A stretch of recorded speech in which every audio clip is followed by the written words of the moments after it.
Dans ce module import-export, nous allons commencer par une fonctionnalité arrivée avec la version CC. Elle nous permet de faire une importation multiple de fichiers. Je vais me rendre dans le menu Fichier, Importer.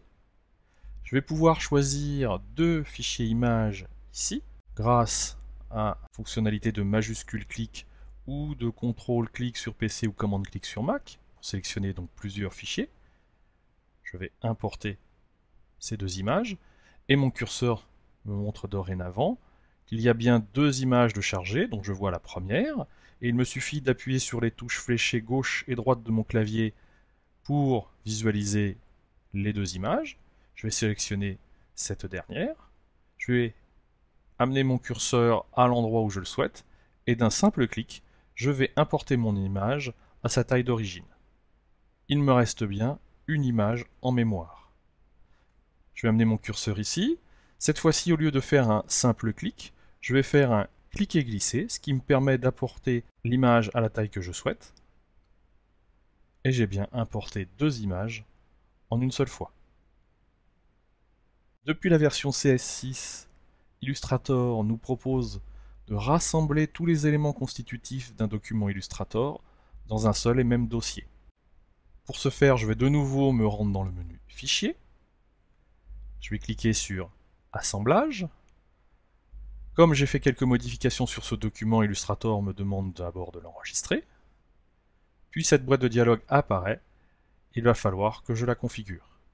Tout d'abord, je dois choisir l'emplacement où je vais créer mon dossier.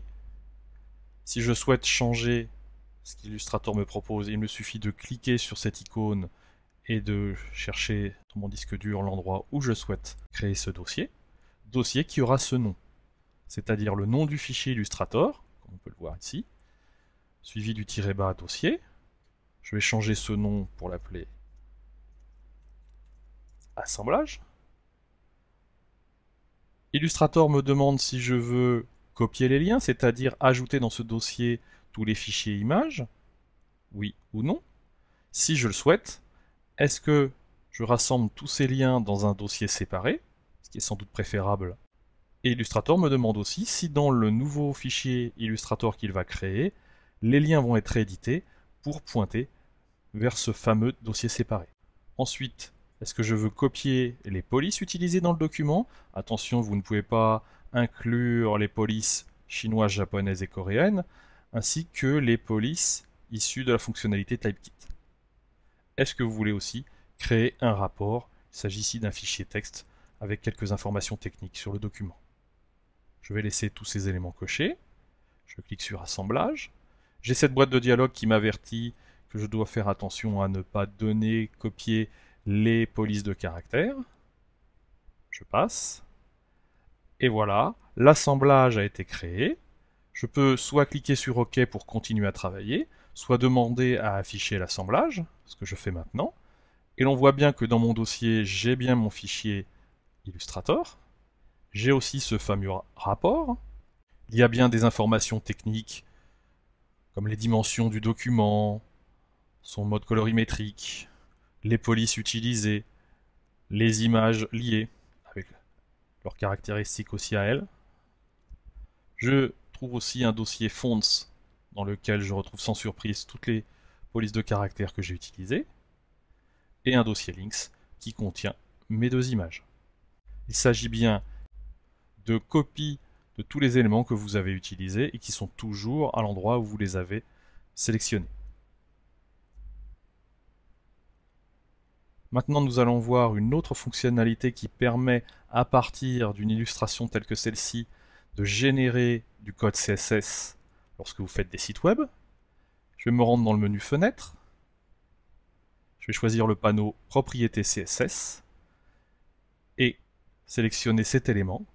Et l'on voit tout de suite qu'Illustrator a généré du code.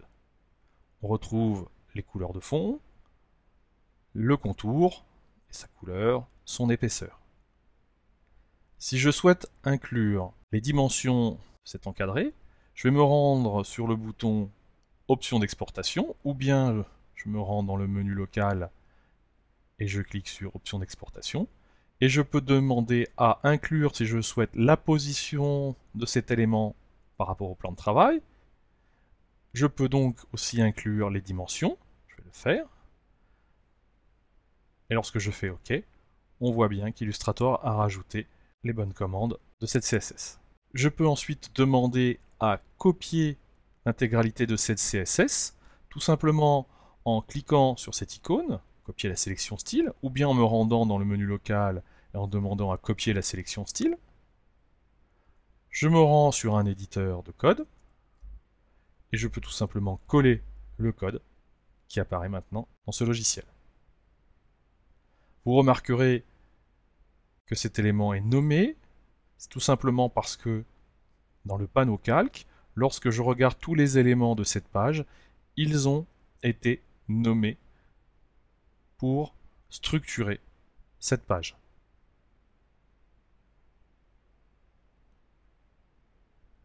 Je peux sélectionner plusieurs éléments si je le souhaite. Dès lors, Illustrator me demande de cliquer sur le bouton Générer la CSS. Vous pouvez le faire par le menu local, ici, ou bien encore par ce bouton. Et je retrouve maintenant tous ces éléments en CSS.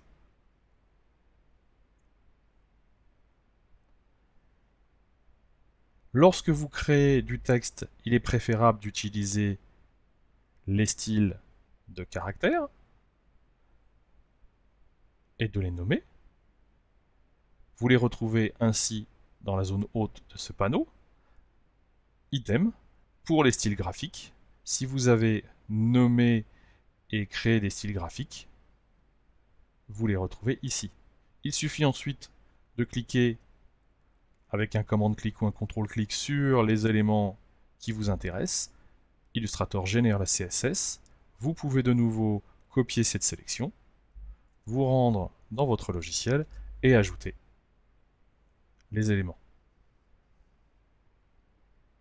Vous pouvez, si vous souhaitez, générer directement un fichier CSS, tout exporter, et vous voyez qu'Illustrator vous propose de générer un fichier .css que vous pourrez ensuite donner aux personnes qui travaillent avec vous.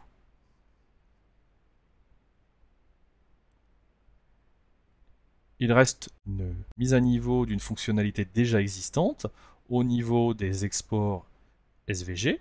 Je vais me rendre sur ce document-ci.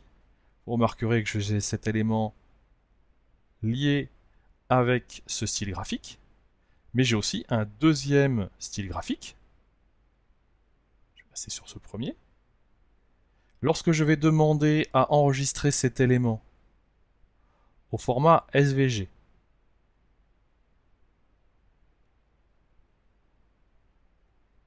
je vais retrouver la boîte de dialogue habituelle. Je vais me rendre sur le bouton plus d'options pour l'activer. Et je vais pouvoir demander au niveau des propriétés CSS d'utiliser les attributs de style. Lorsque je vais demander à voir le code SVG, je vais donc avoir cet élément en SVG avec le style bleu qui était créé précédemment. Mais si je souhaite aussi intégrer l'autre style graphique que j'ai créé mais pas encore utilisé pour que la personne qui va recevoir le fichier que je vais lui donner puisse l'utiliser, je vais demander à inclure les styles graphiques inutilisés. Si je regarde de nouveau le code SVG, j'ai bien maintenant le style bleu ainsi que le style rouge de disponible. Il suffira ensuite de cliquer sur OK pour générer le fichier SVG souhaité. Dans ce module, nous avons vu la fonction d'assemblage des fichiers, la fonction d'importation multiple de fichiers, la fonction d'extraction CSS et l'amélioration de la fonction d'exportation SVG.